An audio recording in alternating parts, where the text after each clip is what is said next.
ఈ రోజు ప్రధాని నరేంద్ర మోడీ గారు మణిపూర్కి వెళ్ళారు. మనం ఆయన నార్మల్ గా మణిపూర్కి వెళ్ళి ప్రజల కష్టాలను తెలుసుకుందామని వెళ్ళి ప్రజలతో మాట్లాడి వస్తే మనం నిజంగా సంతోషించేటోళ్ళం. నేనైతే మా కాంగ్రెస్ పార్టీలో ఎవరు ఒకవేళ క్రిటిసైజ్ చేద్దాం అనుకుంటున్నాను, నేనైతే నిజంగా సంతోషించాను. బట్ ఆయన అట్లా వెళ్ళలేడు.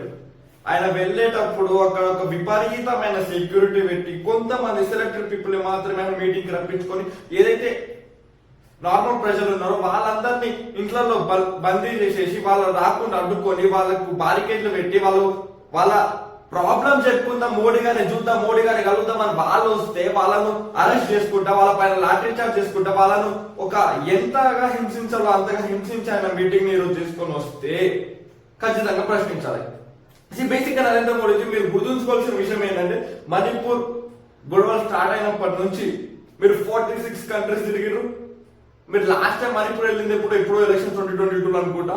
దాని తర్వాత అక్కడ ఉన్నది మా లాంటి వేరే పార్టీ గవర్నమెంట్స్ కూడా కాదు, మీ గవర్నమెంట్ ఏదైతే మీరు ఎప్పటికీ చెప్తూ ఉంటారో డబుల్ ఇంజన్ గవర్నమెంట్, అదే గవర్నమెంట్ ఉంది. And who will be the responsibility for that? ఎవరైతే గొడవలు అవుతుంటే దాని రెస్పాన్సిబిలిటీ ఎవరు? ఒకవేళ స్టేట్ లో గవర్నమెంట్ ఫెయిల్ అయితే దాని రెస్పాన్సిబిలిటీ ఎవరు ఉంటారు? హోమ్ మినిస్టర్ ఉంటాడు, central home minister and prime minister ఉంటాడు.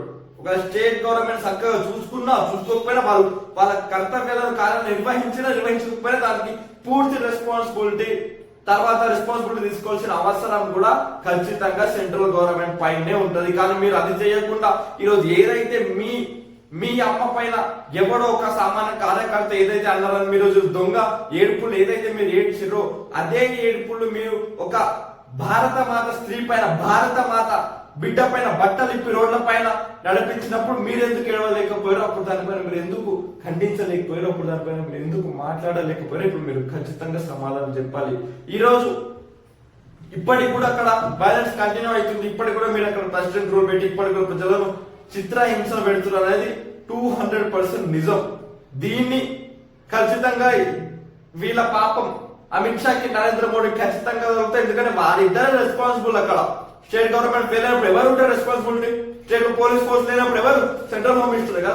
ఈ మాత్రం సోయి లేకుండా కొంతమంది బీజేపీ నాయకులు ఇప్పటికి కూడా ఈ మోడీని మణిపూర్ విషయంలో సపోర్ట్ చేసుకుంటూ వస్తే వాళ్ళని దేవుడు కూడా క్షమించడం. కానీ గుర్తుంచుకోవాల్సిన విషయం ఏంటంటే ఈ దొంగ డ్రామాలు చేసి మీరు ప్రజల దగ్గరికి వెళ్ళి వాళ్ళ పాపం ఇచ్చేసుకోకుండా మీరు కలిస్తే ఒక 10 మందిని కలిసిన ఫీల్ హ్యాపీ.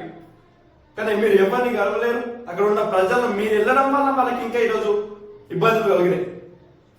మీరు ప్రజలను మణిపూర్కి విజిట్ చేయాలనుకున్న ప్రజలను కలవండి, వాళ్ళ సమస్యలు తెలుసుకొని ఇప్పటికీ వాళ్ళు ఎంత నరకం అనుభవిస్తారు అది తెలుసుకొని దాన్ని ఇది చేసే ప్రయత్నం చెప్పండి తప్ప ఈ దొంగ నాటకాలు ఆపండి ఇప్పటికైనా.